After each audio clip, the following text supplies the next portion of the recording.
So this is going to be another movie review. This one's called Center of the Web, 1992. I posted a video previously on my channel. Subsequently, the YouTube police the YouTube censorship police, I should say, removed my video, and I'm having to reconstruct it, even though I don't remember anything about this movie. I got an email this morning from YouTube.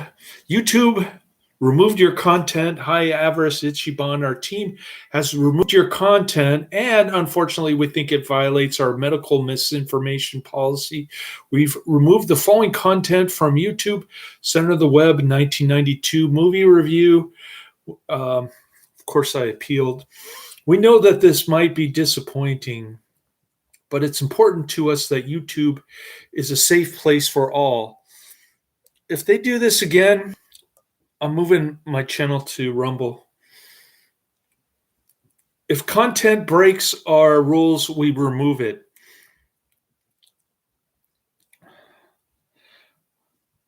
If you think we've made a mistake, you can appeal, which I did, and we'll take another look. Keep reading for more details. How your content violated the policy.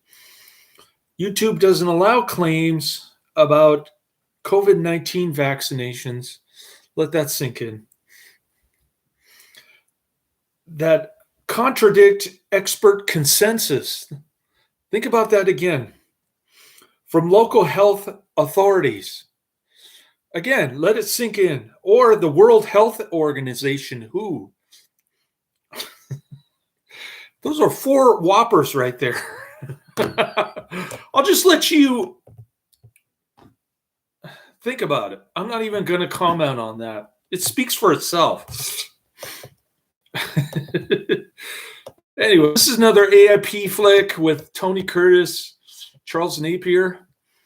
Entangled in a deadly web of intrigue, John Phillips, Ted Pryor, an ordinary drama teacher mistaken for a professional hitman, must find a way to clear his name and save his skin in this political thriller, taking on the CIA for crimes he's falsely accused of, and the street thugs who want him dead. Phillips uncovers a tangled conspiracy to murder the governor.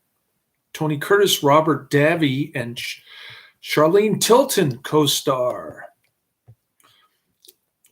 An actor, John Phillips, is wrongly taken as a professional killer by a band planning to murder the governor. Then he is hired by the security department to try to unmask and to catch the leaders. All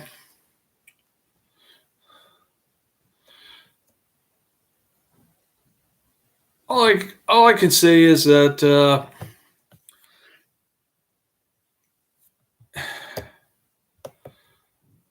Tony Curtis's career had gone downhill to the point where he was doing cocaine and these kind of movies. Anyway, it gets a 4.5 out of 10. I'm rating it much higher, 8 out of 10. 209 ratings. I can't remember why I liked it so much. I'm sorry. I'm just trying my best to reconstruct it from Netflix and IMDb. When an ordinary drama teacher, John Phillips, is abducted from a street corner, he finds himself caught up in a case of mistaken identity, believed to be a notorious hitman who also happens to be 6 feet under. John eventually finds himself on the right side of a CIA investigation, but on the wrong side of a political conspiracy. Tangled in a web of danger and intrigue, John must uncover who is after him and why, or pay the ultimate price. That's the storyline from Echo Bridge Home Entertainment.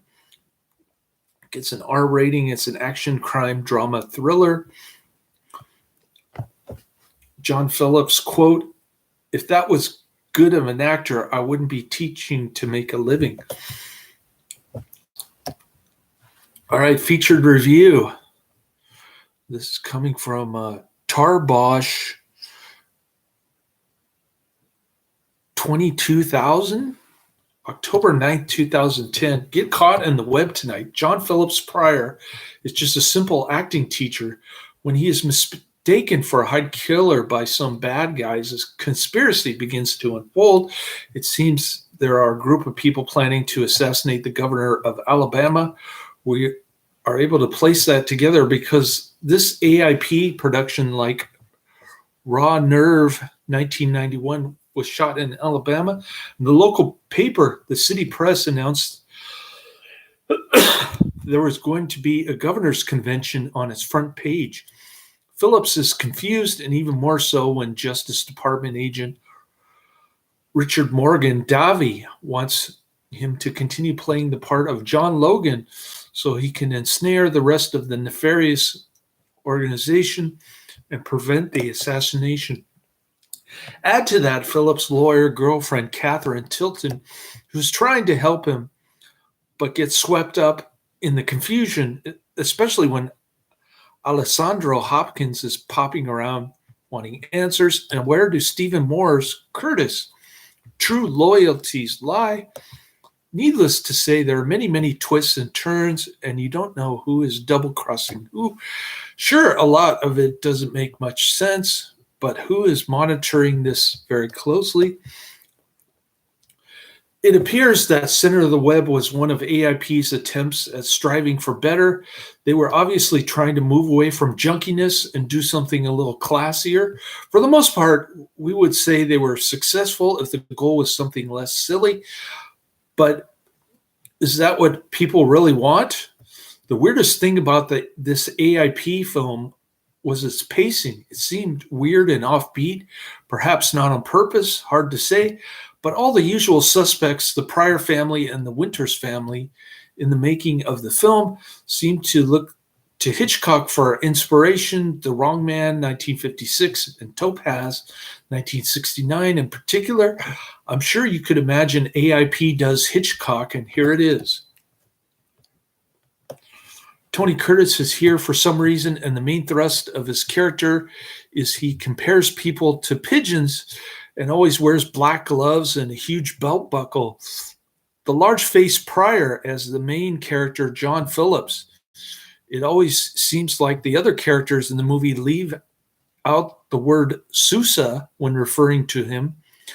Never misses a chance to go shirtless, groan. The standout actor performance has to go to Robert Davi. He's usually great, and he rises above the rest here. Interestingly, Charles Napier is top billed, but has about a 5-second cameo. Whoopi Goldberg got more screen time in Beverly Hills Brats, 1989. I've seen that movie. We like Beverly Hills Brats on this channel. The movie could have used more Napier, but AIP must have figured they would fill the cast with names and semi-names and then realized they couldn't fit them all in the movie. Would you want to see a 3-hour Center of the Web? I didn't think so. So Napier had to be left on the cutting room floor, apparently. The standout scene in the film is the one and only action stunt sequence. We won't spoil it. You know it when you see it. It's actually very impressive. For more mature AIP experience, try Center of the Web. For more insanity, please visit comeupancereviews.com. So there you have it. I couldn't give you my review because YouTube censorship police vaporized it. So I'm giving you somebody else's review instead. I hope you enjoyed that. And now I'll get back to business. Put all this silliness behind me. Replace the video that they removed and get back to He Walked by Night. Let's get down to business here. On Juneteenth, they take down my video. YouTube, laters.